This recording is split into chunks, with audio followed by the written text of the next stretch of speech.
আল্লাহ পাক কোরআনে মাজিদের মধ্যে বলেন, ইয়া আইয়ুহাল্লাযীনা আমানু, হে ঈমানদারেরা, ঈমানদারেরা, ঈমানদারেরা, ঈমানদারদেরকে আল্লাহ পাক ডাক দিয়েছেন। শুধু দোকানদারদেরকে আল্লাহ বলেন নাই, মাকানদারদেরকে আল্লাহ বলেন নাই, জমিদারদেরকে আল্লাহ বলেন নাই। আল্লাহ ডাক দিয়েছেন ঈমানদারদেরকে ডাক দিয়েছেন।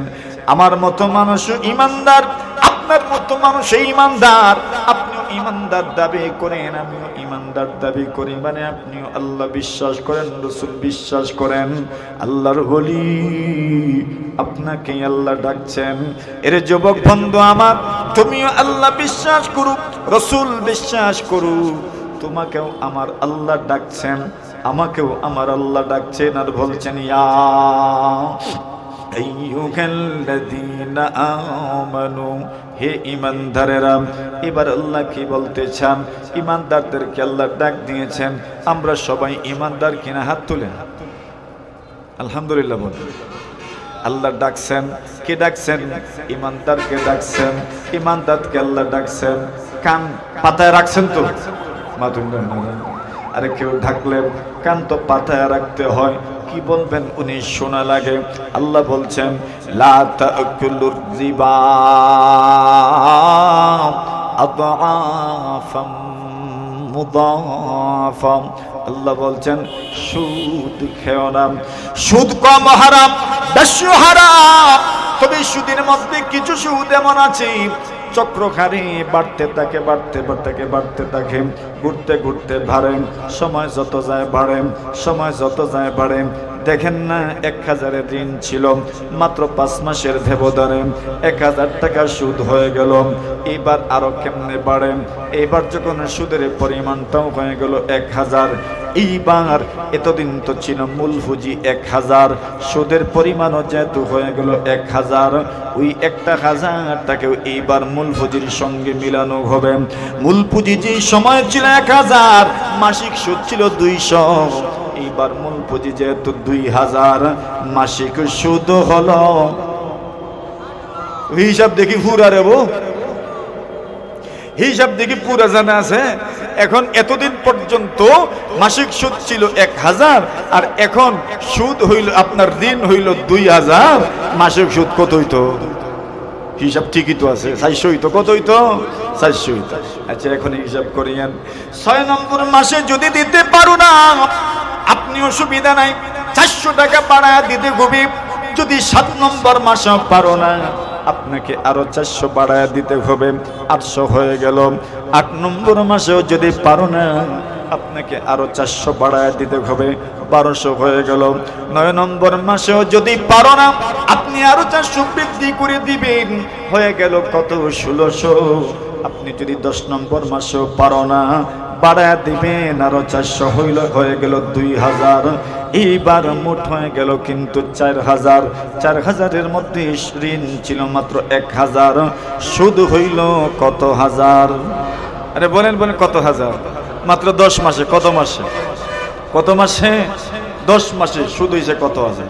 ঠিক। আল্লাহ বলেন, ইয়া আইয়ুহাল্লাযীনা আমানু লা তাকুলুর রিবা আদআফাম মুদাফা।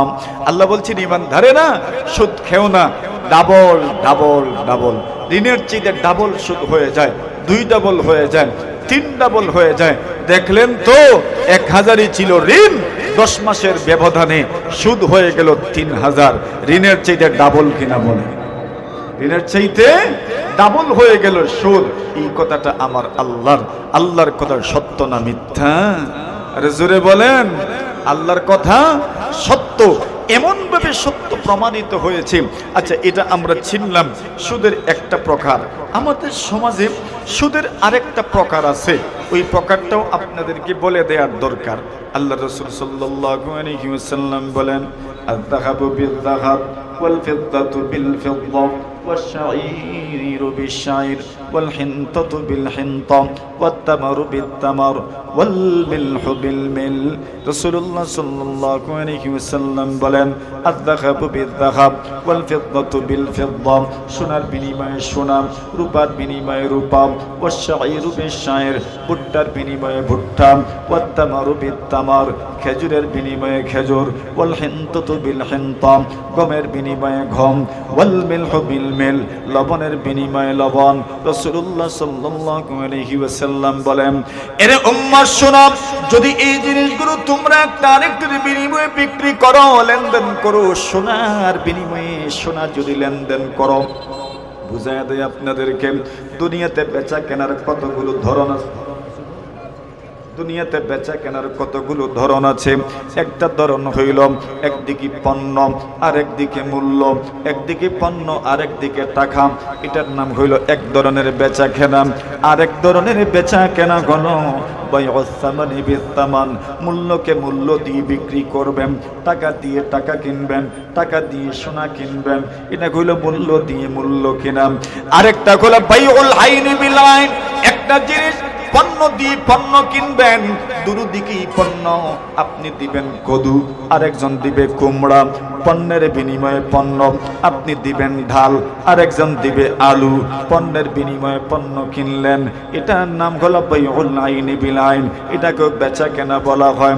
আসেন না, আপনি যদি দুনিয়াতে কেনা বেচা করেন, রাসূল বলছেন আয-যাহাবু বিয-যাহাব, সোনার বিনিময়ে যদি সোনা লেনদেন করেন, আল ফিদ্দাতু বিল ফিদ্দা, রূপার বিনিময়ে যদি রূপা লেনদেন করেন, আল্লাহর হাবিব বলেন ভুট্টা বুঝেননি, ভুট্টার বিনিময়ে যদি ভুট্টা লেনদেন করেন, আল্লাহ রাসূল বলেন খেজুরের বিনিময়ে যদি খেজুর লেনদেন করেন, আল্লাহ রাসূল বলেন গমের বিনিময়ে যদি গম লেনদেন করেন, দান মনে করে নেন, দানের বিনিময়ে যদি আপনি দান লেনদেন করেন, লবণের বিনিময়ে যদি লবণ লেনদেন করেন, আল্লাহ রাসূল বলেছেন মাসালাম বিমাসালিন, দোনো দিকে সমান সমান থাকতে হবে, দোনো দিকে সমান সমান থাকতে হবে, দোনো দিকে সমান সমান থাকতে হবে। আল্লাহর হাবিব বলেন আল ফাদুলু রিবা, একদিকে যদি কম হয় তবে অবশ্যই তো আরেক দিকে বেশি হবে। আল্লাহর রাসূল বলছেন একদিকে কম একদিকে বেশি, এমন ভাবে কম বেশি করে যদি লেনদেন করা হয়, আল্লাহর রাসূল বলছেন তার নাম হলো সুদ। তার নাম কি? সুদ। এখন আসেন, আমরা তো আর এত দূরে বোঝার দরকার নাই, আমরা একটু সহজে বুঝি। ধানের বিনিময়ে যদি ধান লেনদেন করেন, একদিকে যদি হয় 1 মণ ধান আর আরেক দিকে যদি হয় 1.5 মণ ধান, মন বুঝেননি? মনই তো আপনারা দেশে না ফালি কইতাম না কাটা কইতাম, মন ওই কইতাম। আল্লাহ রাসূলের কথা মতো যদি একদিকে 1 মণ হয়, আরেক দিকে যদি 1.5 মণ হয়, তাহলে এর নাম সুদ। এর নাম কি? কথা বুঝে এসেছে? এই জাতের সিস্টেমও আমাদের সমাজে এক সময় ছিল কিনা? মাতুন্না যে এরকম সিস্টেমও এক সময় আমাদের সমাজে ছিল কিনা? এইরকম সিস্টেম তো এক সময় আমাদের সমাজেও ছিল, একদিকে কম একদিকে বেশি। আল্লাহর রাসূলের পরিভাষায় এর নাম হইল সুদ। যেহেতু পটিজুরি বাজার একটা উল্লেখযোগ্য বাজার এবং আমাদের বাহুবলের অত্যন্ত পুরাতন এক বাজার, সিলেটেরই একটা পুরাতন বাজার, এজন্য আমি আরো 2টা জিনিস দিয়ে আপনাদেরকে উদাহরণ দেই। হাদিস শরীফের মধ্যে যে শব্দগুলো এসেছে, এই শব্দ থেকে একটা শব্দ আমরা নেই। লবণের বিনিময়ে লবণ বলছেন রাসূল, যদি লবণের বিনিময়ে লবণ লেনদেন করেন, রাসূল বলছেন সমান সমান থাকতে হবে, একদিকে যদি কম হয় আর একদিকে যদি বেশি হয়, আল্লাহর রাসূলের বক্তব্য মতো এই ধরনের লেনদেন সুদ। এখন বলেন লবণ, কত জাতের লবণ আছে সমাজে? আমরা সকলেই জানি হারামের একটা কুপ্রভাব আছে। হারামের যত কুপ্রভাব, এই কুপ্রভাবের একটা কুপ্রভাব হচ্ছে, কোনো মানুষ যদি হারাম উপার্জন থেকে কিছু খায়, তাহলে 40 দিন পর্যন্ত তার কোনো আমল আল্লাহর দরবারে কবুল হয় না। কতদিন পর্যন্ত? 40 দিন পর্যন্ত। আব্দুল্লাহ ইবনে আব্বাস রাদিয়াল্লাহু তাআলা আনহুমা বলেন, একদিন আমরা নবী আকরাম সাল্লাল্লাহু আলাইহি ওয়াসাল্লামের মজলিসে বসা ছিলাম। আল্লাহ রাসূল এমন সময় কোরআনে মাজিদের এক আয়াত তিলাওয়াত করলেন। ইয়া আইয়ুহাল্লাযীনা আমানু কুলু মিম্মা ফিল আরদ। আল্লাহর হাবিব সাল্লাল্লাহু আলাইহি ওয়াসাল্লাম এই আয়াত তিলাওয়াত করলেন, কুলু মিন তাইয়্যিবাতি মা রাযাকনাকুম। আল্লাহ তোমাদেরকে যেই পবিত্র রিজিক দান করেছেন সেই পবিত্র রিজিক থেকে তোমরা খাও। فقام سعد بن أبي وقاص رضي الله تعالى عنه। আব্দুল্লাহ ইবনে আব্বাস বলেন, সাদ ইবনে আবি ওয়াক্কাস রাদিয়াল্লাহু তাআলা আনহু উনি দাঁড়িয়ে গেলেন। তাৎক্ষণিক দাঁড়িয়েই রাসূলকে বললেন, ইয়া রাসূলুল্লাহ, ইয়া হাবিবাল্লাহ, উদউল্লাহ লি আইয়াজালানি মুস্তাজাবাদ দাওয়াত। ওগো নবীজি, আপনি আমার জন্য দোয়া করেন, আল্লাহ যেন আমাকে মুস্তাজাবুদ দাওয়া বানায় দেন। মুস্তাজাবুদ দাওয়া শব্দের অর্থগুলো দোয়া করলেই আল্লাহ দোয়া কবুল করে নিবেন। কোন মানুষ যদি এমন পজিশন পেয়ে যায়, দোয়া করলেই যদি দোয়া কবুল হয়ে যায়, এর চাইতে উন্নত পজিশন দুনিয়াতে মানুষের আর হতে পারে না। সাদ ইবনে আবি ওয়াক্কাস বলেন, ইয়া রাসূলুল্লাহ, নবীজি গো, আমার জন্য আপনি দোয়া করেন, আল্লাহ যেন আমার দোয়া কবুল করে নেন। আল্লাহর রাসূল বিশ্ব নবীজি বলেন, না, আমি তোমার জন্য দোয়া করে দিলাম, আর তুমি এমন পজিশনে পৌঁছে গেলে তুমি দোয়া করলেই দোয়া কবুল হয়ে যায়। তবে দুইটা শুধু তুমি একজনেরই ব্যাপার হয়ে গেল। আমি দোয়ার মাধ্যমে তোমাকে ওই পজিশনে উন্নীত করে দিলাম, আর অন্য কোন উম্মতের ফায়দা হবে না। বরং আমি তোমাকে এমন কোন আমল বলে দিচ্ছি, যে আমল তুমি যদি করো, কিয়ামত পর্যন্ত পৃথিবীর বুকে যত মানুষ আসবে, প্রত্যেকটা মানুষ যদি সে আমলটা করতে পারে, প্রত্যেকটা মানুষ এমন পজিশনে পৌঁছে যাবে, দোয়া করলেই দোয়া কবুল হয়ে যাবে। সাদ ইবনে আবি ওয়াক্কাস রাদিয়াল্লাহু তাআলা আনহু বলেন, ইয়া রাসূলুল্লাহ, অবশ্যই বলুন কোন সে আমল, যে আমল করলেই মানুষ এমন একটা পজিশনে পৌঁছে যায়, দোয়া করলেই দোয়া কবুল হয়ে যায়। আল্লাহ রাসূল সাল্লাল্লাহু আলাইহি ওয়াসাল্লাম বলেন, আতিবে মাতআমাক তাকুন মুস্তাজাবাদ দাওয়া। এরে সাআদ, তুমি তোমার খাদ্য হালাল করে নাও, তোমার গাজা তুমি হালাল করে নাও। যা খাবে তুমি হালাল খেয়ে নাও, যা খাবে তুমি হালাল খাও, অভ্যস্ত হয়ে যাও। আল্লাহ রাসূল সাল্লাল্লাহু আলাইহি ওয়াসাল্লাম বলেন, তোমার গাজা, তোমার খোরাক যদি হালাল হয়ে যায়, যতটা দোয়া করবেন প্রতিটা দোয়া আল্লাহ কবুল করে নিবেন। সুবহানাল্লাহ। অতঃপর আল্লাহর হাবিব বলেন, ওয়া ইন্নাল আবদা লা ইয়াকযিফুল লুকমাতুল হারাম ফি জাওফিহি। দুনিয়ার কোন মানুষ যদি তার পেটের ভিতরে এক লুকমা হারাম যদি তার পেটের ভিতরে ঢুকায়, আল্লাহ রাসূল সাল্লাল্লাহু আলাইহি ওয়াসাল্লাম বলেন, মাত্র এক লুকমা হারাম তার পেটের ভিতরে ঢুকাইলো। কেমনে হারাম ঢুকায়? সুদের মাধ্যমে টাকা উপার্জন করলো, এবং ওই সুদের উপার্জিত টাকার মাধ্যমে চাউল কিনে আনলো, মাছ কিনে আনলো, তরি তরকারি সবজি কিনে আনলো, অথবা অন্য কোনো ফাস্ট ফুড অথবা অন্য কোনো নাস্তা জাতীয় জিনিস খাইলো, পেটের ভিতরে ঢুকলো। যা ওইটা কেমন টাকা? হালাল না হারাম? বরং হারাম টাকা দিয়ে কিনলো। আল্লাহ রাসূল সাল্লাল্লাহু আলাইহি ওয়াসাল্লাম বলেন, ওয়া ইন্নাল আবদা লা ইয়াকযিফুল লুকমাতাল হারাম ফি জাওফিহি।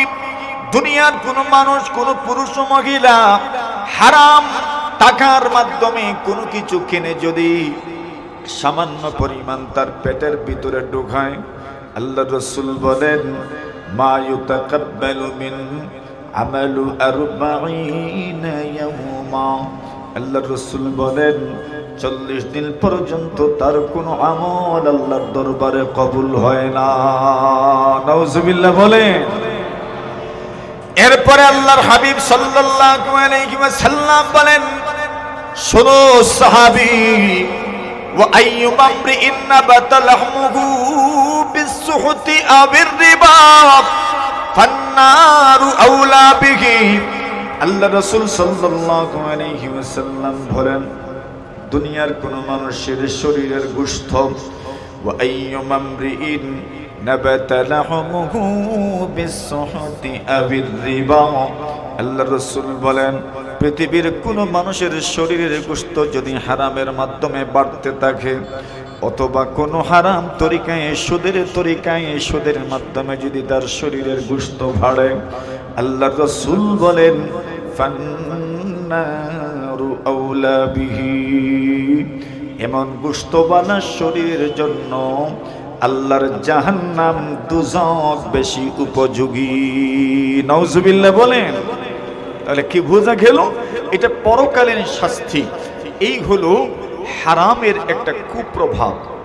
পক্ষান্তরে কোন মানুষ যদি হালালে অভ্যস্ত হয়ে যেতে পারেন, সুদের আলোচনা কেন জরুরি রাসূলুল্লাহ সাল্লাল্লাহু আলাইহি ওয়াসাল্লাম বলেন, মান আকালাল হালালা 40 ইয়াওমা নাওয়ারাল্লাহু কলবা ওয়া আজরা ইয়ানাবিআল হিকমাতি মিন কলবিহি আলা লিসানি। আল্লাহ রাসূল বলেন, কোন মানুষ যদি 40 দিন পর্যন্ত হালাল খাওয়া দাওয়া করে হালালে অভ্যস্ত হয়ে যায়, 40 দিন পর্যন্ত, 40-এর মধ্যে একটা প্রভাব আছে না নাই? সিল্লাও যদি কেউ 40 দিন দেয় তবে তার মধ্যে পরিবর্তন চলে আসে। আল্লাহর নবীজি বলেন, কোন মানুষ যদি 40 দিন তাকবীরে উলার সাথে জামাতে নামাজ আদায় করে, আল্লাহর হাবিব বলেন মুনাফিকের লিস্ট থেকেও তার নাম কেটে দেওয়া হয়, জাহান্নামীদের লিস্ট থেকেও তার নাম কেটে দেওয়া হয়। সুবহানাল্লাহ। 40-এর একটা প্রভাব আছে। আল্লাহর হাবিব বলেন, মান আকালাল হালাল 40 ইয়াওমা, কোন মানুষ যদি 40 দিন পর্যন্ত হালাল খেতে থাকে, আল্লাহর হাবিব বলেন নাওয়ারাল্লাহু কলবা, আল্লাহ তার অন্তরকে আলোকিত করে দেন, ওয়া আজরা ইয়ানাবিআল হিকমাতি মিন কলবিহি আলা লিসানি। হালাল খাইতে খাইতে অভ্যস্ত হয়ে যাওয়ার কারণে তার অন্তরটা এত স্বচ্ছ, এত পরিষ্কার হলো। আল্লাহ রাসূল বলেন, তার অন্তর জ্ঞান বিজ্ঞানের ঝর্ণা দ্বারা গভীর, তার জবান থেকে সব সময় জ্ঞান বিজ্ঞান প্রজ্ঞা ইলম হিকমতের কথা বের হবে। সুবহানাল্লাহ। অতঃপর আল্লাহর হাবিব বলেন, মান আকালা তাইয়্যিবা ওয়া আমিলা ফি সুন্নতি ওয়া আমিলান নাসু বাওয়াইকাহু দাখালাল জান্নাহ। আল্লাহর হাবিবের উম্মত, দুনিয়ার কোন মানুষ যদি হালাল খেতে পারে, ওয়া আমিনান নাসু বাওয়াইকাহু, দুনিয়ার কোন মানুষ তার মাধ্যমে আক্রান্ত হলো না, কষ্ট পেল না, ওয়া আমিলা ফি সুন্নতি, আমি নবীজির সুন্নতের উপর তরিকা মতো আমল করলো এবং হালাল খেলু, হালাল খাইলু, আল্লাহ রাসূল বলেন দাখালাল জান্নাহ। আল্লাহর বান্দাকে মহান আল্লাহ তার জান্নাতের মেহমান বানায়া দিবেন। সুবহানাল্লাহ। এখন বলেন, সুদ হারাম না হালাল? সবার আবার শুনতেছে আমরা, সুদ হালাল না হারাম? হারাম। তাহলে হারামের যত কুপ্রভাব আছে ওগুলো তো সুদের মধ্যেও আছে না নাই? আর যদি কেউ সুদ থেকে বাঁচতে পারে হারাম হওয়ার কারণে, আর যদি হালালে অভ্যস্ত হয়ে যায়, তবে হালালের যত উপকারিতা আছে আল্লাহ পাক সেই উপকারিতা তাকে দিবেন, সে উপকৃত হবে, সে ফায়দামন্দ হবে। আসেন মোটামুটি থাকে সুদটা আমরা একটু চিনে নেওয়া দরকার। কি দেখুন আপনারা মাথুন না যে সুদটা চিনার দরকার আছে না নাই? বলে হুজুর মনে মনে ভাবতেছেন আমরা আর খিতাই চিনাই ভাব নাই। কথা বলেন, আমরা কি সুদ কম চিনি নাকি? বলেন না, সব জায়গার মানুষ তো আর সুদ চিনে না, সব মানুষ তো সুদ সম্পর্কে জানেও না, চিনেও না। এই জন্য সুদ সম্পর্কে চিনার দরকার, জানার দরকার। কেমনে চিনাবো?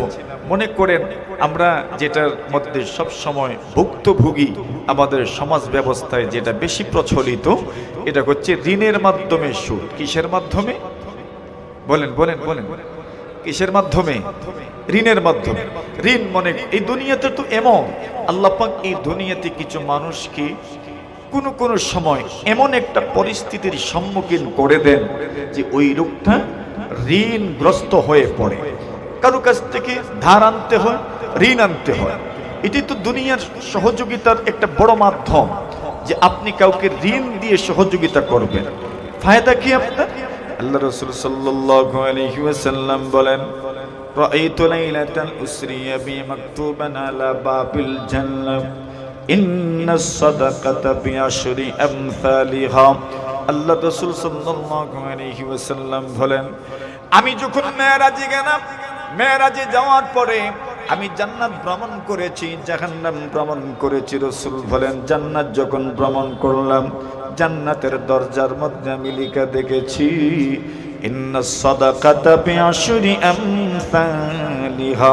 কোন মানুষ যদি সদকা দিতে পারে তবে 10 নেকি দেওয়া হয়, আর কোন মানুষ যদি ঋণ দিতে পারে আল্লাহ পাক তার আমলনামায় পুরা 18টা নেকি দান করেন। সুবহানাল্লাহ। কতটা? সদকা দিলে 10 নেকি, ঋণ দিলে 18 নেকি।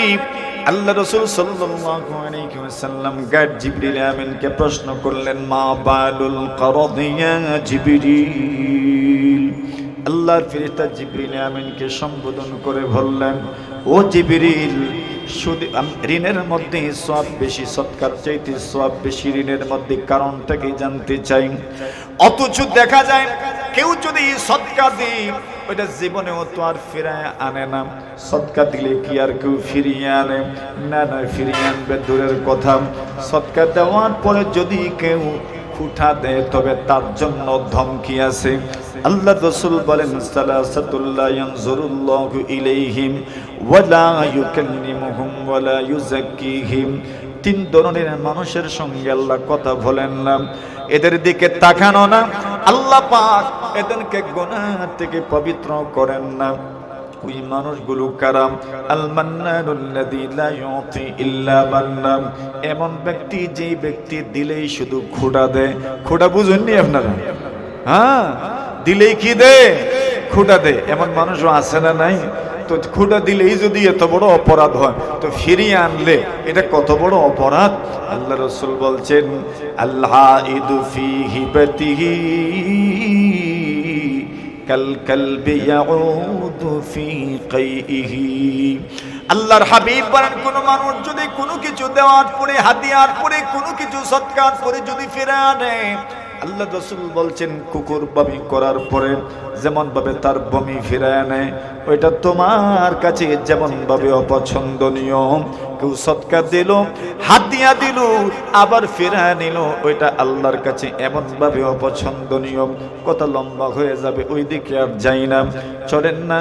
আল্লাহ রাসূল সাল্লাল্লাহু আলাইহি ওয়াসাল্লাম বলেন, মা বালুল করদ ইয়া জিবরিল।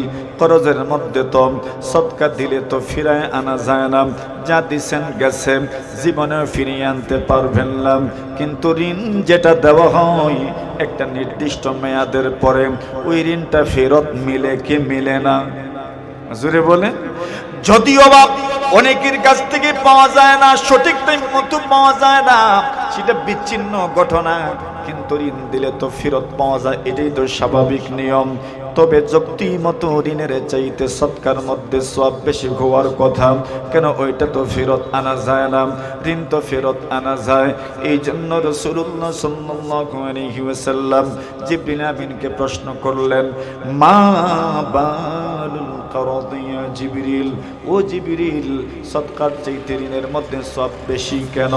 জিবরিল আমিন আলাইহিস সালাতু ওয়াস সালাম জবাব দিলেন, কারণ হইল এই দুনিয়াতে যাদেরকে ঋণ দেওয়া হয়, কোন মানুষকে ঋণ দেওয়া হয়? যাদের প্রয়োজন আছে তাদেরকে কিন্তু ঋণ দেওয়া হয়। যার অতীব প্রয়োজন সে কিন্তু ঋণ চায়, সেই কিন্তু ঋণের জন্য হাত বাড়ায়। কিন্তু আল্লাহর জমিনে সদকা এমন মানুষকেও দেওয়া হয় যার এই মুহূর্তে প্রয়োজন নাই, এমন মানুষকেও কিন্তু সদকা দেওয়া হয়। সে একজন স্বীকৃত গরিব মানুষ, স্বীকৃত মিসকিন মানুষ, ওই মানুষটার ঘরে খাবারের মতো সবকিছু আছে, এরপরেও কিন্তু তাকে সদকা দেওয়া হয়। কিন্তু ঋণ যারা চায়, এই মুহূর্তে প্রয়োজন ছাড়া তো কেউ ঋণ চায় না। আল্লাহর নবী বলেন, আপনি কোনো বিনিময় না নিয়ে, কোনো বেনিফিট না নিয়ে আপনি আপনার জমানো টাকা পয়সার মাধ্যমে আরেকজনের প্রয়োজনটা পূরণ করতে সাহায্য করলেন। এই জন্য বোনাস হিসাবে আল্লাহ পরওয়ারদিগারে আলম 18টা নেকি আপনার আমলনামায় দান করেন। সুবহানাল্লাহ বলেন। এবার আপনার মনে আরেকটা প্রশ্ন জাগতে পারে, আমি যদি ঋণ দিই, ঋণের পরিবর্তে যদি আমি যেটা দিলাম তাই যদি আনি, কোনো সুদ যদি না আনি, তবে আমি যে টাকাটা যে জব্দ রাখলাম, টাকাটা জব্দ রাখার কারণে আমার তো একটু ক্ষতি হয়ে গেল। আরে তবেই তো ঋণের মধ্যে এই পরিমাণ সওয়াব। আল্লাহ রাসূল সাল্লাল্লাহু আলাইহি ওয়াসাল্লাম বলেন, এর উম্মত কোন মানুষ যদি অন্য কোন মানুষকে ঋণ দিতে পারে, আল্লাহ রাসূল সাল্লাল্লাহু আলাইহি ওয়াসাল্লাম বলেন, যে মেয়াদের মধ্যে আপনি ঋণ দেওয়ার দিয়েছেন, যে মেয়াদে পরিশোধ করার জন্য ঋণ দিয়েছেন, উদাহরণ দেই, মনে করেন 1 মাসের জন্য আপনি কাউকে 1000 টাকা ঋণ দিলেন। মুসনাদুল ইমামে আহমদ রাহিমাহুল্লাহু তাআলার মুসনাদের রিওয়ায়াত, রাসূলুল্লাহ সাল্লাল্লাহু আলাইহি ওয়াসাল্লাম বলেন, 1 মাসের জন্য উদাহরণ স্বরূপ আপনি 1000 টাকা ঋণ দিলেন, এর মানে 1 মাস পরে আপনাকে 1000 টাকা ফিরিয়ে দিবেন। আল্লাহর নবীজির ভাষ্য মতো ওই সময়টুকুর ভিতরে প্রতিদিন আপনারা আমলনামায় 1000 টাকা সদকার সওয়াব লেখা হয়। জোরে বলেন, ক্ষতি হইছে আপনার? জোরে কই, ক্ষতি হইছে না লাভ হইছে? আরে প্রতিদিন তো আপনি 1000 সদকা করবেন না, কিন্তু নবী বলেন, তুমি যদি ঋণ দিতে পারো, যদি 1000 টাকা ঋণ দাও, উদাহরণ স্বরূপ আপনি 1000 টাকা ঋণ দিলেন, পয়গম্বর আলাইহিস সালাতু ওয়াস সালাম বলেন, প্রতিদিন 1 মাসের মধ্যে আল্লাহ তাআলা আপনার আমলনামায় 1000 টাকা সদকা করার সওয়াব দিবেন। এইবার রয়ে গেল আরেকটা মাসআলা, যে মেয়াদের জন্য আমি ঋণ দিয়েছি, লোকটা ওই মেয়াদে ঋণ পরিশোধ করতে পারলো না। এমন হয়ে যেতে পারে আল্লাহর বান্দার ধারণা ছিল ঋণ পরিশোধ করতে পারবে, কিন্তু ব্যবসা বাণিজ্য ভালো হয় নাই, অথবা দোকানে আগুন লেগে গেছে, জ্বলে গেছে, অথবা দুর্ঘটনা ঘটে গেছে, অ্যাক্সিডেন্ট হয়ে গেছে, অথবা যে কোনো ধরনের সমস্যায় পড়ে গেছে, এই জন্য সঠিক টাইম মতো ঋণ পরিশোধ করতে পারলো না। আল্লাহ বলেন, ওয়া ইন কানা যু উসরাতিন ফানাযিরাতুন ইলা মাইসারা, কোন মানুষ যদি সঠিক টাইম মতো ঋণ পরিশোধ করতে পারে না, তবে তোমার জন্য উচিত হইল তাকে সময় দেওয়া। সে আদায় পরিশোধ করার মতো যোগ্যতা যখন হবে, সহজ হবে, তখন যেন আদায় করেন। কি লাভ হবে আমার? আরো তো সময় যাচ্ছে, আমার টাকাটা তো আরো বেশি জব্দ হয়ে গেল। আল্লাহর নবীজি বলেন, এতদিন তো তুমি 1 মাসের ভিতরে প্রতিদিন যেই পরিমাণ তুমি ঋণ দিয়েছো, এই পরিমাণ টাকা পয়সা সদকা করার সওয়াব পেয়েছো। এইবার যখন বর্ধিত সময়ে আপনি ঋণ দিবা, সময় যখন আপনি বাড়ায় দিবা, 2000 করে সদকা করার সওয়াব আল্লাহ আপনার আমলনামায় দিবেন। সুবহানাল্লাহ। তো ক্ষতি হইছে মাথুন না রে আপনারা? ক্ষতি হইছে নি? ক্ষতি হয় নাই তো, তাহলে এত টেনশন কিসের যে ক্ষতি হচ্ছে? আচ্ছা আসেন, এখন এই ঋণ থেকেই কিন্তু সুদের শুরু হয়। আমাদের সমাজে যেটা প্রচলিত, ঋণ থেকেই কিন্তু সুদ। মনে করেন এমন কেমনে বুঝাই আপনাদেরকে, শাস্ত্রীয় ভাষায় তো আর বুঝাইলে এত সহজে তো বুঝবেন না। এজন্য আসেন একটা উদাহরণের মাধ্যমে আমরা সকলে বুঝে নেই।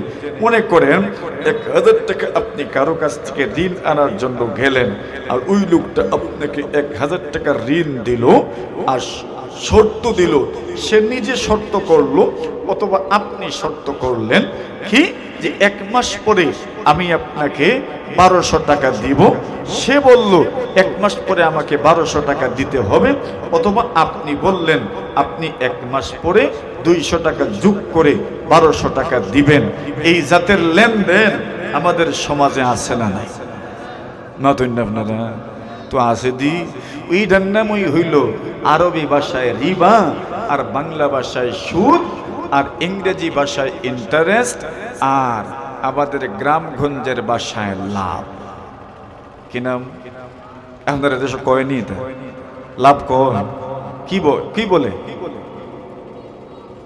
লাভে টাকা আনছে না সুদে টাকা আনছে, কোনটা কয়? মা ধরেন না আপনারা, লাভে আনছে। এটা আমাদের সমাজের পরিবেশ যে লাভে টাকা আনছে মানে সুদে টাকা আনছে। তো আপনি 1000 টাকা ঋণ আনছেন, আপনি 1000 টাকা ঋণ দিয়েছেন, আপনি কর্জে হাসানার সওয়াব পাবেন যদি আপনি ওই টাকাটা দেওয়ার পরে যদি 1 মাসের পরে আপনি 200 টাকা নেন, 1000 টাকা তো নিলেনই, সাথে আরো 200 টাকা আপনি নিলেন, তবে ওই 200 টাকা নেওয়াটাকে শরীয়তের পরিভাষায় কি বলে? বলেন সুদ বলে। এটা তো শুদ্ধ ভাষায় কইছ, আমরা স্থানীয় আঞ্চলিক ভাষায় কি তা কয়? লাভ বলে। এটা বাংলা লাভ না ইংরেজি লাভ? বাংলা লাভ, এটা আমরা দেশি লাভ। মানে এটার নাম ওই সুদ, এটাকেই সুদ বলে, এটাকেই লাভ বলে, এটাকেই ইন্টারেস্ট বলে, এটাকেই আরবিতে রিবা বলে। তো এই ধরনের একটা সুদ আমাদের সমাজে আছে। এখন দেখেন এই সুদটাকে চক্রহারে বৃদ্ধির সুদ বলে। কি বলে? মানে ঘুরতে ঘুরতে বাড়ে, ঘুরলেই বাড়ে, সময় গেলে বাড়ে, সময় গেলে বাড়ে, সময় গেলে বাড়ে। যেমন কেমনে বাড়ে? সুদখোর যারা আছে এরা এখানে নিয়ম রাখছে, 1000 টাকা দিবেন, মাসে সুদ দিবেন 200। কত মাসে? কত? 200। যদি আপনি 1 মাস পরে দিতে পারেন না, আপনি এরপরের মাসে দিবেন, 2 মাস সময় নিতে পারেন, তবে আরেক মাস সময় যখন আপনি নেবেন আপনাকে আরো 200 দিতে হবে। কত হইছে? হিসাবটা কইরন দেবো। কত হইছে? 400 হইছে। আপনি যদি 2য় মাসেও দিতে পারো না, আপনি 3 নম্বর মাসে পরিশোধ করবেন, সুযোগ আছে, তবে আরো 200 দিতে হবে। কত হইছে? যদি আপনি 3 নম্বর মাসেও পারো না, আপনি 4 নম্বর মাসে দিবেন, তবে 1 মাস যে দেরি করেছেন এই জন্য আপনি আরো 200 দিবেন। কত হইছে? 800। যদি আপনি 4র্থ নম্বর মাসে পারো না, আপনি 5ম নম্বর মাসে দিবেন, তবে 1 মাস দেরি হওয়ার কারণে আপনাকে আরো 200 দিতে হবে। কত হইছে? বলেন কয় মাস পরে? কয় মাস পরে? কয় মাস পরে? 5 মাস পরে হয়ে গেল 1000। ঋণও ছিল কত? বলেন সুদ হইল কত? কয় মাস পরে? 5 মাস পরে। ঋণও 1000, সুদ 1000, দুইটাই সমান সমান হয়ে গেল। ঋণও 1000, সুদ এইবার 1000। ফাতিন্নাসি বাশীরাম ওয়া নাযীরা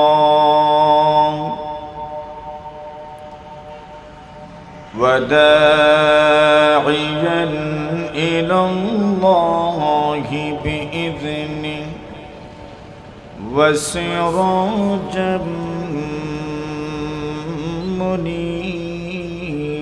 منيرا.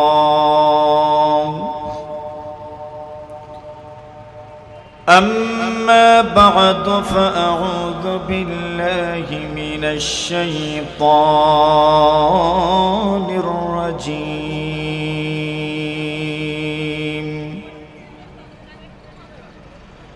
بسم الله الرحمن الرحيم.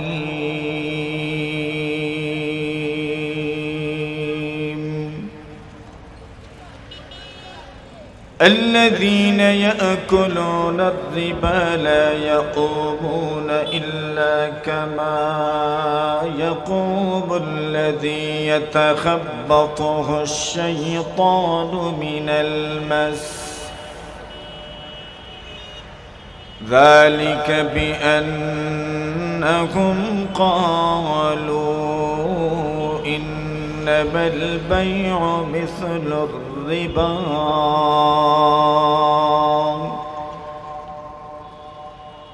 وأحل الله البيع وحرم الربا فمن جاءه موعظة من ربه فانتهى فله ما سلف وأمره إلى الله ومن عاد فأولئك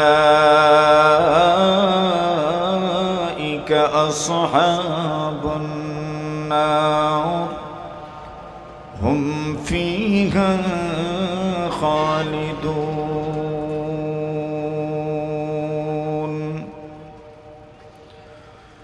وعن عبد الله بن مسعود رضي الله تعالى عنه قال: لعن رسول الله صلى الله عليه وسلم آكل الربا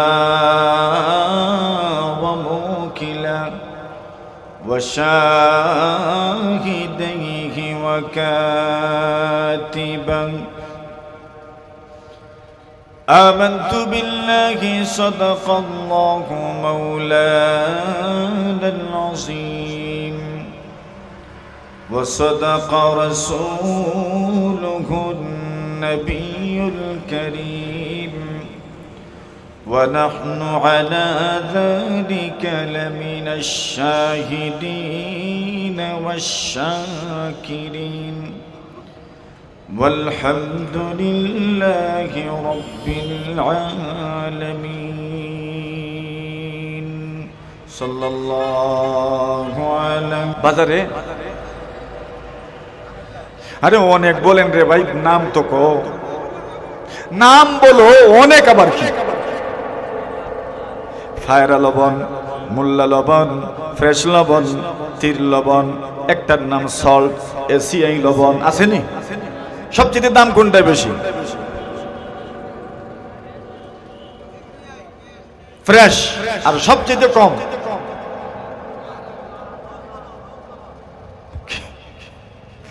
আচ্ছা যাক, একটা আছে তো। এখন কেউ বলছে ফায়রা, আর আরেকজন কি বলছে লুজ গুজেগুলো আছে। আচ্ছা ওইটা দরকার নাই, আমরা লুজ রেখে দেন, ওইটা আলাদা।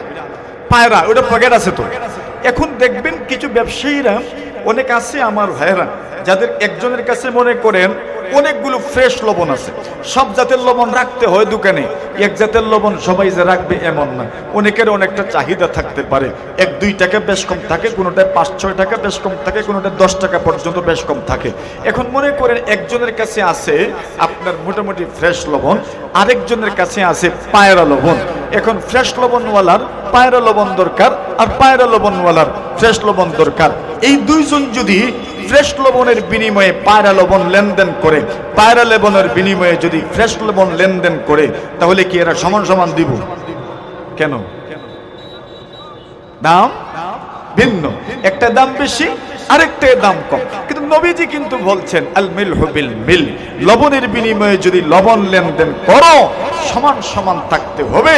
একদিকে যদি কম হয়, একদিকে যদি বেশি হয়, নবীর ভাষায় এর নাম সুদ। আপনি ফ্রেশ লবণ কম দিবেন আর পায়রা লবণ বেশি নিবেন, এর নাম সুদ। এর নাম কি বুঝছেন নি? কোথা যায় এখন? এর নাম হইল সুদ। এখন মনে মনে প্রশ্ন থাকবে, তোমরা লেনদেন করতাম কেমনে? আমার তো বলে অসুবিধা নেই, আপনি টাকা দিয়ে দেন, সেও টাকা দিয়ে দিবে, অসুবিধা কি এখানে? এখানে তো কোনো সমস্যা নয়। আপনি টাকার বিনিময়ে কিনবেন আর সে টাকার বিনিময়ে নিবে, এটা যেটা আছে এটাই থাকবে। নতুবা লবণের বিনিময়ে যদি লবণ লেনদেন করেন সমান সমান থাকতে হবে। যদি থাকে না, নবীর ভাষায় তার নাম সুদ। কথা বলেন ঠিক না? যেমন মনে করেন, এটা আমরা ধানের ক্ষেত্রেও বলতে পারি, সব ধান কি সমান? না তো না, যে সবচেয়ে দামি ধানের নাম সিনির গুড়া, পাইজন, আর কি 29 তো দাম না, 48, 49, 56, আরো যা আছে মনে করেন, একটা কথার কথা আর কি। এখন যদি একজন যদি চিনির গুঁড়া ধানের বিনিময়ে যদি আপনার 29 লেনদেন করে, তো চিনির গুঁড়া যতটা দিব 29 এতটাই দিব না? বেশ কম হইব? বেশ কম হইলে বলেন, বেশ কম হলে সুদ। এর মানে হচ্ছে বেশ কম করতে পারবেন না, ধানের বিনিময়ে যদি ধান লেনদেন করেন তো সমান সমান থাকতে হবে, বেশ কম হতে পারবে না। বেশ কম হইলেই তার নাম সুদ। তবে বাঁচবেন কেমনে? এই সমস্যাটা নবীর যুগেও ছিল। আল্লাহ রাসূল সাল্লাল্লাহু আলাইহি ওয়াসাল্লামের সাহাবায়ে কেরাম যারা খেজুর খাইতেন এবং খেজুর যারা বিক্রি করতেন, নবীর যুগে সাহাবায়ে কেরাম অনেকের খেজুর অনেক ধরনের খেজুর ছিল।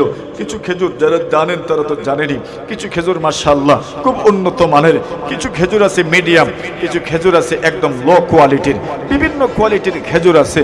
এখন আল্লাহ রাসূলের কিছু গরিব সাহাবায়ে কেরাম, এদের কাছে উন্নত মানের খেজুর নাই, বাস লো কোয়ালিটির খেজুর ওনাদের কাছে ছিল। ওনারা আল্লাহ রাসূল সাল্লাল্লাহু আলাইহি ওয়াসাল্লামকে বললেন, ইয়া রাসূলুল্লাহ, আমাদের তো উন্নত মানের খেজুর খাইবার মনে চায়, কিন্তু আমাদের কাছে যে খেজুর আছে টাকা পয়সা তো আমাদের কাছে নাই যে আমরা উন্নত মানের খেজুর কিনে খাবো। বাস আমরা খেজুরের বিনিময়েই খেজুর কিনি, মানে খেজুর দেই আর খেজুর নেই, দুটো দিকেই খেজুর। একটা হচ্ছে দুটো দিকেই পণ্য, যে কোনো একটাকে আপনি মূল্য মনে করে নেন, বাস এটাই নামই মূল্য। কিন্তু আমরা যেই পরিমাণ খেজুর দেই নিম্নমানের, এরা তো উন্নত মানের এই পরিমাণ খেজুর আমাদেরকে দেয় না।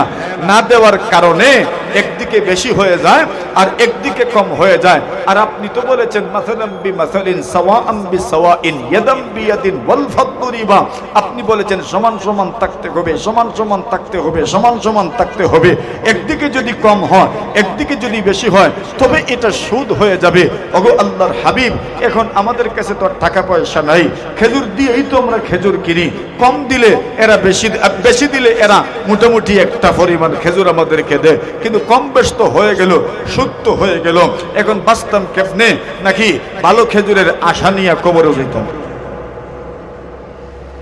নবী আলাইহিস সালাতু ওয়াস সালাম জবাব দিলেন, সাহাবীরা আবার এক কাজ করো, তোমাদের কাছে মজুদ যে খেজুরগুলো আছে, যে কোয়ালিটির হোক, যে মানেরই হোক, ওই খেজুরগুলো তোমরা প্রথমে টাকা পয়সার বিনিময়ে বিক্রি করে দাও।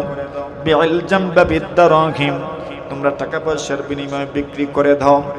এরপরে তোমরা ওই টাকা দিয়া উন্নত মানের খেজুর যতটুকুই মিলে তোমরা কিনে নিবা। উন্নত মানের খেজুর খাওয়াও হবে, সত্যকেও বাঁচাও হবে। আপনার কাছে চিনির গুঁড়া চাউল নাই, কিন্তু আপনার ঘরে মেহমান এসেছেন, আপনার ঘরে টাকাও নাই, কি দিয়ে আপনি চিনির গুঁড়া চাউল কিনবেন? আপনার ঘরে অন্যান্য চাউল আছে, ওই চাউলের বিনিময়ে সমান চাউল আপনি পাবেন না। সমান যদি পান না তবে তো তার নাম হয়ে যাবে সুদ।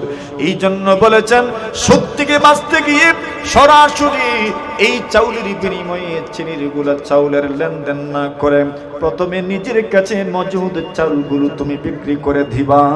এরপরে ওই টাকা দিয়ে চিনির গুঁড়া চাউল কিনবেন, আপনার সুদ হবে না এবং উন্নত মানের চাউলের বিরিয়ানি আপনার খাওয়া হয়ে যাবে।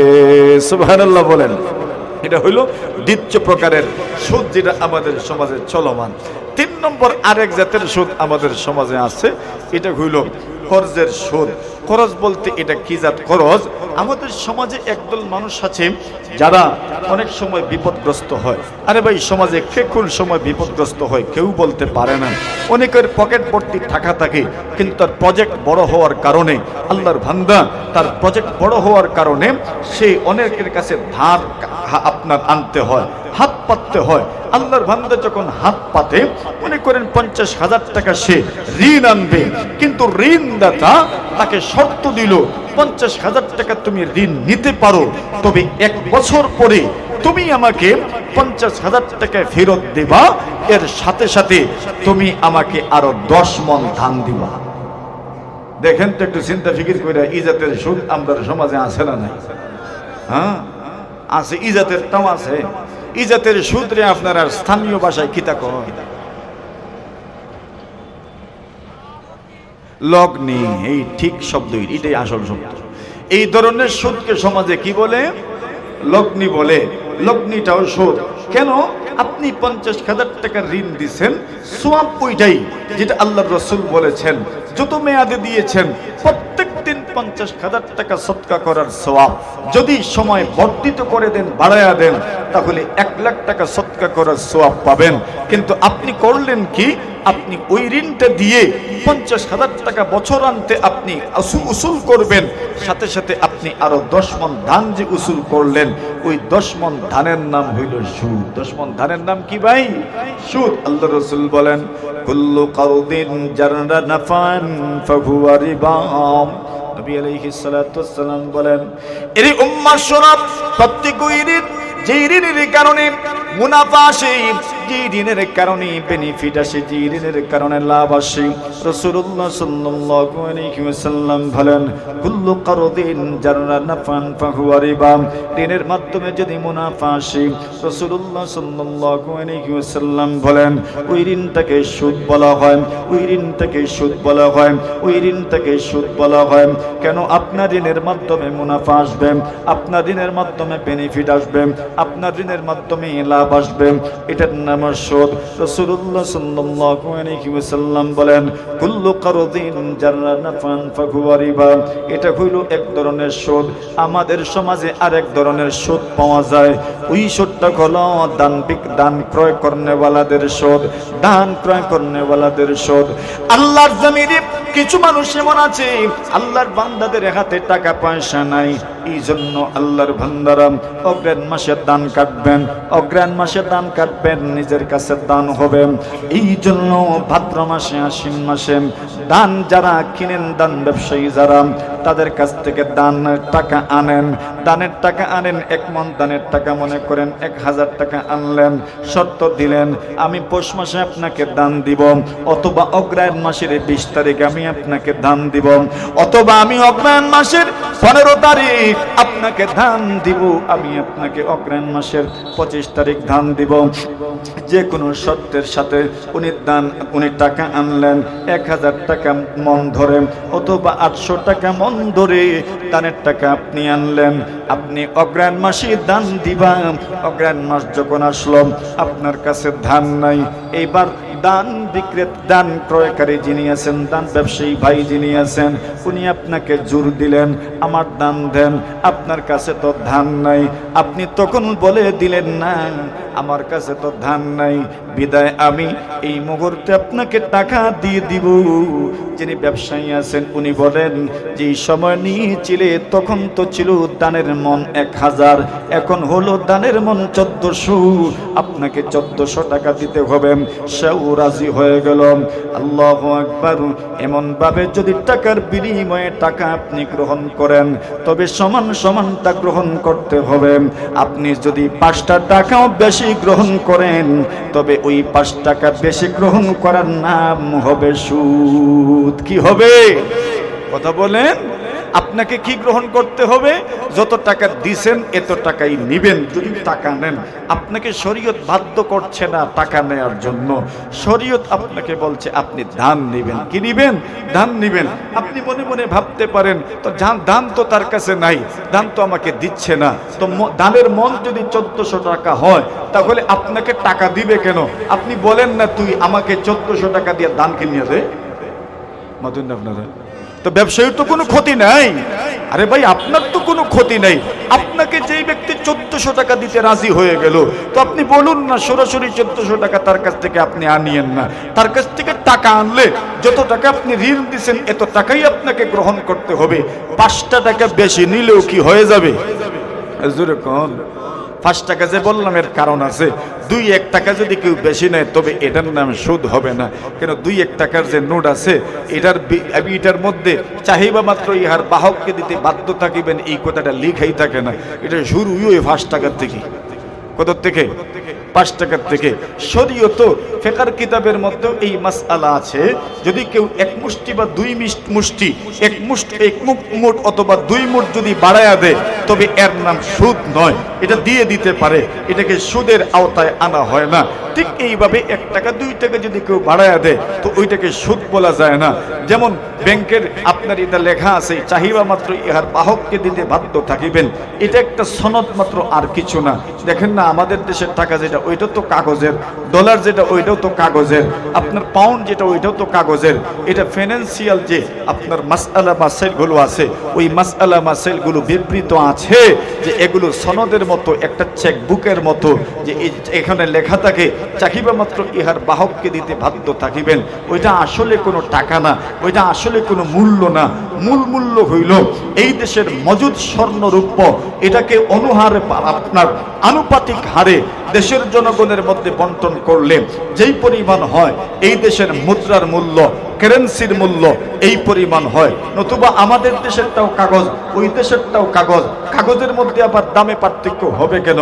পার্থক্য হয় কারণ হইল সোনা আর রূপা। সুবহানাল্লাহ, জুড়ে বলেন। আচ্ছা, আমরা ওই দিকে আর যাই না। তাহলে এখানে আমাদের বোঝার মতো ব্যাপার হইল, যদি আল্লাহর বান্দার টাকা নেন তো কত নিবেন? 1000 নিবেন। আর যদি উনি টাকা নেন না, তাহলে ধান নেন, তো ধান উনি যদি 1 মণ ধান 5000 টাকাও বিক্রি করেন, শরীয়ত কোনো আপত্তি তুলবে না। তুমি তো ধান এনেছো, 5000 টাকা মণ বিক্রি করো, কোনো আপত্তি নাই। সুবহানাল্লাহ, জুড়ে বলেন। বলে হুজুর, আমি যদি তার কাছ থেকে টাকা না আনি তাহলে সে আমাকে ধান দিবে না। বলে দান তাকে দিতে হবে। কেন দিতে হবে? যেই পরিমাণ টাকা সে দিচ্ছে আপনাকে, ওই টাকাটা বলুন না, সে যেন ওই টাকার ধান আপনাকে কিনে দেয়। তো ধান কিনে দিলে 1400 টাকা মণ ধান চলছে, ধান 1 মণ কিনে দেখ না, অসুবিধা কি? আপনার দান গ্রহণ করা হইল, আপনার লাভ হইল, আপনি মদ দোকান থেকে সুদ থেকে বেঁচে গেলেন। সুবহানাল্লাহ বলেন।